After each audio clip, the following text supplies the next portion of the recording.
Have you ever been a Girl Scout? What was that? Have you ever been a Girl Scout?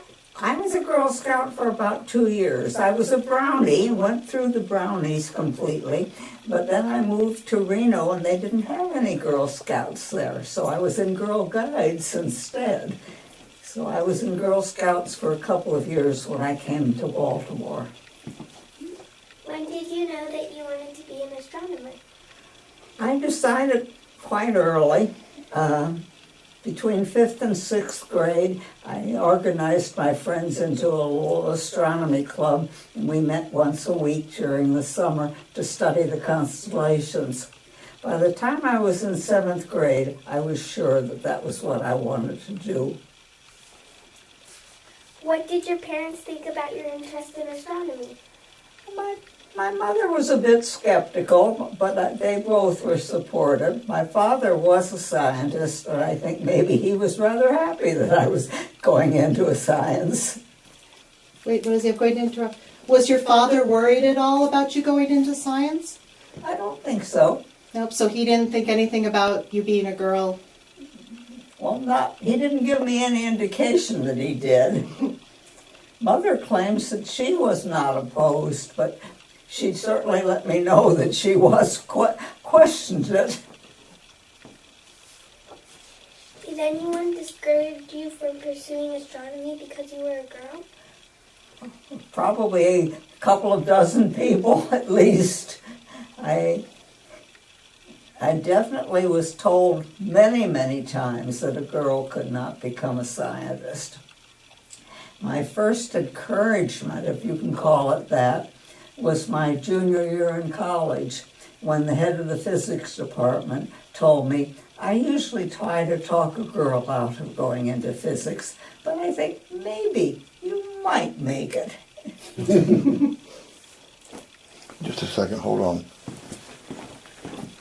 Do you have any stories about, I know you've told the story about the lady who looked down her nose at you and said a real lady wouldn't want to take Latin.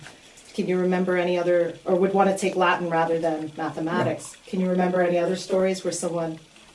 Not really. Not really? At this point, I know there were many, but I don't really remember them. Okay. What advice do you have for girls that want to be astronomers? What? What advice do you have for girls that want to be astronomers?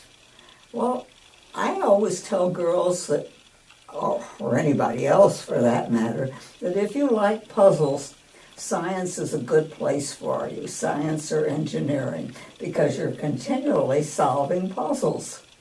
And as far as astronomy, I think astronomy is a fascinating field. There's so many interesting things to learn about the universe.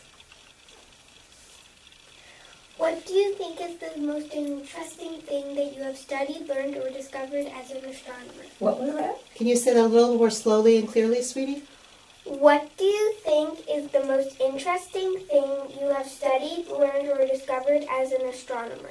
Well, I think the most interesting thing I discovered was long ago. I was really studying a large number of stars to find out how far away they were. But when I looked at them carefully, astronomers study stars by spreading the light out into a rainbow that we call a spectrum. And when I did this to all of these stars that I was looking at, these were bright stars, stars that you can see with the naked eye in a dark climate, dark sky. I found that some of the stars had a little more hydrogen than other stars. And even more interestingly, I found that the stars with more hydrogen were farther from the plane of the Milky Way and moved around the center of the Milky Way in slightly more elongated orbits, whereas the stars with more hydrogen stayed near the Milky Way and moved around the center in very circular orbits. And this was the first indication of the evolution of our galaxy, because the stars with less hydrogen were actually older. All the hydrogen is made in stars, and so when the older stars the younger stars were made out of material that had been in stars before and used up the hydrogen, made other elements from it. What do you think is the most interesting thing happening in astronomy now? Interesting. Well, I think the most interesting recent discovery in astronomy is the discovery of dark energy. We thought that the expansion of the universe would slow down because of gravity. And instead we find that it's speeding up.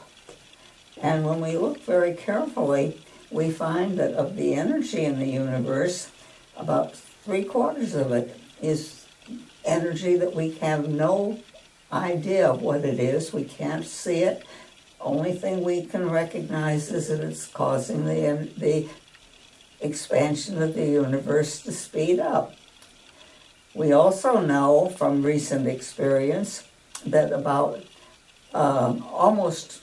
maybe 20% or 22% of the matter in the universe is matter that we can't see. All we can see is that it has an effect of gravity. So only about 5% of the energy and matter in the universe is matter that we're used to. You and me in this chair and everything we can see or feel is only a little bit of the universe, and I think that's an exciting thing that we've learned. Did you have any more questions for Professor Robin? No? Can I ask a few questions for Professor Robin, even though I'm off stage? Because we're recording. I'm curious, when you decided to go to graduate school, did you encounter any obstacles? So you decided you were in your undergraduate career, you had a professor when you were a junior who said, I think you can make it as a physicist, it sounds like. Did that person help you apply for graduate school? No, my astronomy professor helped me a little, but actually it turned out that he was more of a hindrance than a help in a way that he didn't expect, and neither did I. He had a friend at Columbia, and he had talked to this friend about my going to Columbia, and I decided that Chicago had a better department and a more varied department, and went to Chicago instead. And the man from Columbia, the chairman of the department at Columbia, was on my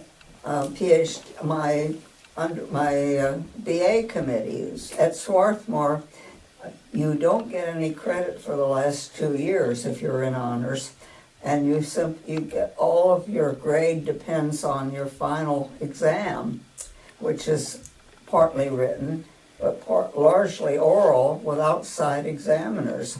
And so he was one of the oral examiners, and he was angry with me. And as a result, I was told later that I should have gotten high honors, but I didn't because of him. Oh my, that seems a little unfair, but I guess that's... Hasn't made a lot of difference, but it made a difference at the time. Were there other female students at the University of Chicago when you went to graduate school there? There was usually one more. There was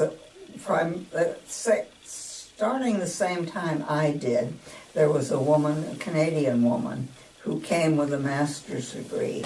So she was there for 2 years, and we were very good friends. In fact, we stayed friends. She ended up for a while at Goddard outside of Washington, and so we saw a lot of each other for that period of time. But we kept up until she died. There was another woman after she left that came for a short while, but did not stay. I don't think she stayed more than a year, if that. Were there other women at the program at the University of Chicago when you were a graduate student? Yes, there was one woman throughout the time, and and after she graduated, there was another one for a year or so. Okay. Did you ever feel like you were being discriminated against in the program, or that you had to prove something? Or I didn't feel discriminated against in graduate school, no. Although the professors were very clear, they did not like educating women. I think that was probably, you were not the only one who experienced that at the time. And then I know you went into research. Can you talk a little bit about your first job after the University of Chicago? Well, I mentioned in talking to Rose, the discovery of the fact that stars were not all alike. The stars that looked like this were similar to the sun and bright. We've known them since before the recorded history. Were actually not all identical. And I think that was the most exciting thing that I ever done. The idea of finding something that you could recognize as important, but nobody ever thought of before, is rather hard to compete with. It sounds like you made some pretty important discoveries. I know that eventually you decided to leave research and go into government. Can you talk about that decision? Well, I did. In university, after 7 years, you either have to get a tenured position, a position from which they cannot fire you, or you have to leave. And looking around, I saw no chance of getting a tenured position as a woman. And so you made the decision to leave. So when somebody told me about a position in the Naval Research Laboratory, I decided to take it. And interestingly enough, I found the government was much less discriminatory to women than was the university.